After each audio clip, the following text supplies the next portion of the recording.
আসসালামু আলাইকুম। আশা করছি সবাই আল্লাহর রহমতে ভালো আছেন। ভর্তা খেয়ে সবাই এতটা মজা পাইছে, এখন প্রতিদিনই রিকোয়েস্ট করে কিছু না কিছু ভর্তা করার জন্য। তো আজকে করলা ভর্তাটা করব, যেটা খেতে অসাধারণ হয়েছে আলহামদুলিল্লাহ। আর আপনারা বাসায় এভাবে একবার ট্রাই করেন। তো করলাগুলো আমি ভালো করে কেটে ধুয়ে তারপরে লবণ আর হলুদ মাখিয়ে তেল দিয়ে এটা ভেজে নিব। আর এটার সাথে যে বিচিটা আমি আলাদা করে রেখেছি, বিচিটাও এটা পরবর্তীতে ভেজে নিব। মানে এই ভর্তাটা খাওয়ার পরে কেউ আর করলার বিচিটা ফেলে দেওয়ার কথা চিন্তাও করবেন না, এতটাই মজা। আর এই করলার যে বিচিটা, সেই বিচিটা না একটু বাদামের মতো আর কি সেন্টটা আসে আমার কাছে, যেটা মনে হলো। তো খুব ভালো করে আমি ভেজে নিয়েছি, আমার এটা সিদ্ধ হয়ে গেছে। এখন আমি এটা নামিয়ে নিচ্ছি তেলের পাড়ের থেকে। আবার এই তেলের ভিতরেই আমি 4-5টার মতো হবে চিংড়ি মাছ ভেজে নিচ্ছি। এখন কিন্তু চুলার আঁচটা একদম লোতে করে তারপর চিংড়ি মাছটা ভেজে নিব, যাতে ভিতর থেকেও যেন চিংড়ি মাছটা আর কি সেদ্ধ হয়ে যায়। তো এবার দিয়ে দিচ্ছি আমি করলার সেই বিচিগুলা। একসাথেও দিতে পারতাম, কিন্তু আলাদা করে দিয়েছি এই কারণে যে এটা একটু বেটে ভালো করে মিক্স করে নেব সেজন্য।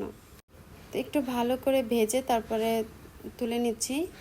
আর ওই একই তেলে শুকনো মরিচটাও আমি ভেজে নেব। তারপর আমি রসুন, কাঁচামরিচ 3টা আর একটুখানি পেঁয়াজ এটার সাথে ভেজে নিয়েছি। তো এবার আমার ভাজাভাজি পর্বটা আর কি শেষ হয়ে গেছে। এখন আমি এটা শিলপাটায় বেটে নিব। তো প্রথমে আমি বিচিটা 2 থেকে 3 বার করে আর কি বেটে নিয়েছি, যাতে করে এই বিচিটা মিহি হয়ে যায়। আর এই বিচিটা যখন বাটতেছি তখন থেকেই কিন্তু একটা বাদামের একটা ফ্লেভার আর কি এটা ভিতর থেকে আসতেছে।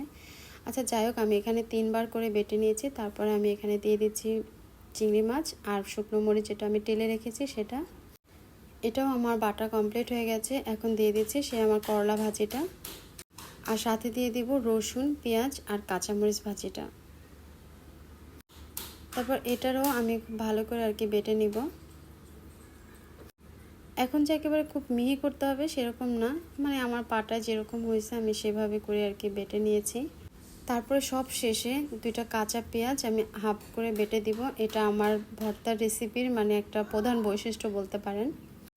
তারপর সবগুলো উপাদান আমি হাত দিয়ে খুব ভালো করে আর কি মিক্স করে নেব। আর লবণটা অবশ্যই কিন্তু চেক করে নেবেন, যদি লাগে তখন একটু দিয়ে নিতে পারেন। তো ব্যাস তৈরি হয়ে গেল আমার করলার ভর্তা। আশা করছি আপনাদের কাছে ভালো লাগবে, আপনারা একবার কিন্তু ট্রাই করে দেখতে পারেন।